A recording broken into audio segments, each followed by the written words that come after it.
Hello and welcome to the I Can Do podcast with Benjamin Lee. We're here to talk about tips and strategies to have an I Can Do mindset when it comes to faith, family, fitness, and food.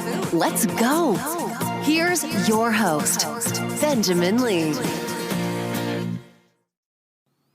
Hello and welcome. I am Benjamin Lee. Thank you so much for tuning in to another episode. I hope and pray all is well with you. The title of this new podcast is called You Have a Choice. You have a choice. I want to take you back to 2010. In 2010, after getting my first defibrillator, as I sat in the hospital room in Minneapolis, Minnesota, I had a choice to make. The question was going to be, how was I going to respond?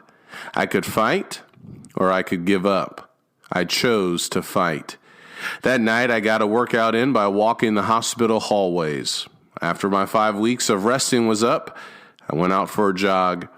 That first jog, I ended up falling on the ground. And no doubt about it, I was scared. I was worried whether I had torn the lead to my defibrillator or messed it up in some shape or form, but thankfully I had not. So I got up and kept jogging and working out. I had a choice I had to make. I could give up or I could keep fighting. I started with weights again at 5 pounds. I kept fighting. In 2011, as I saw my father slowly dying of cancer in the hospital, I went out for a jog. After about 10 minutes into the run, I ended up passing out. Thankfully, I got back up. Thank the Lord, I got back up. And after I figured out what was going on, I jogged back to my car. You see, I had a choice I had to make. I could keep fighting or I could give up. I decided to fight. In 2014, as I was jogging at Exogen Fitness, I felt weird. I ended up having a blood clot on my right coronary artery. But I had another choice I had to make.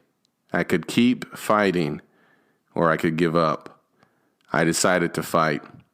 During rehab, I worked out on the treadmill at 1 mile per hour.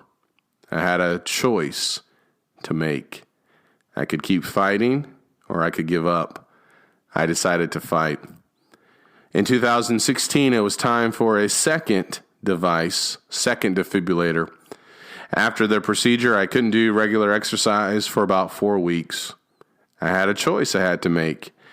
I could stay focused on my gains and keep fighting or use this as an excuse to quit. I decided to fight. Every morning I got dressed, I went to the gym, and I walked on the treadmill, this time at 1.7 miles per hour. I'm sure I looked silly, but I didn't care, and that's because people didn't know my story. They didn't know how much I had already been fighting. They didn't know how much that walk really meant to me, and so I chose to keep on fighting. You see, in life, we have to make a choice. We can keep fighting or we can give up. As I think back, I see I got my fighting spirit from my mother. See, my dad wasn't around, so we had to fight.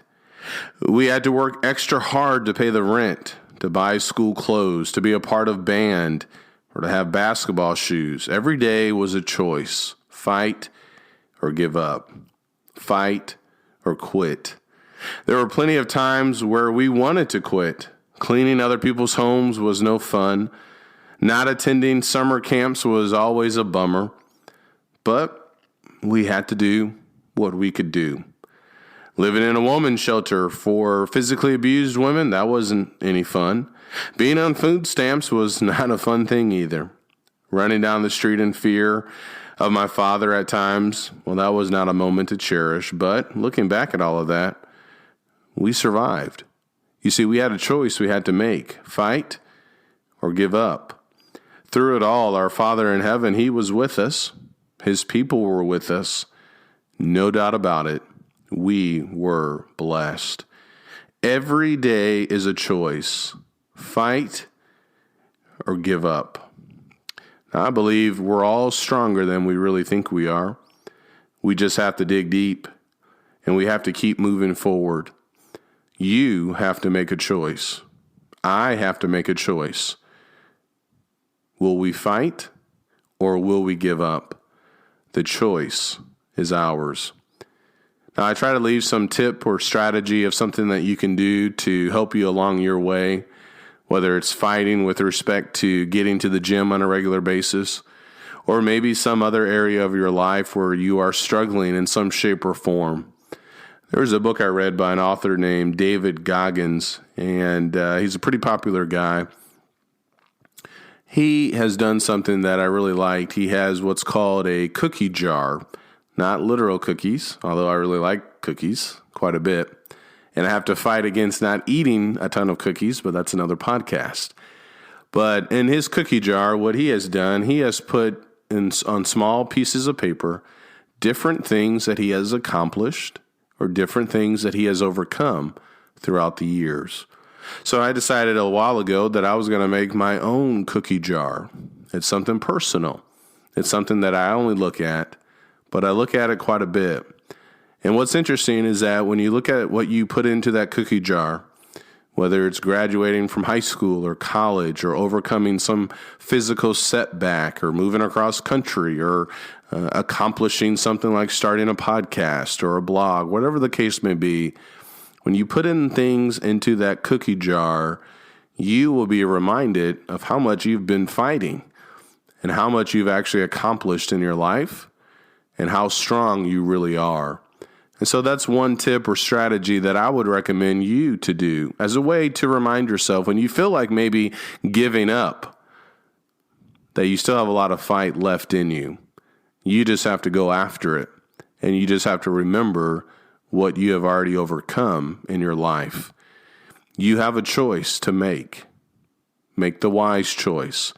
Keep fighting and don't give up. Thank you for listening. I hope and pray all is well with you. And remember, I can do, and so can you.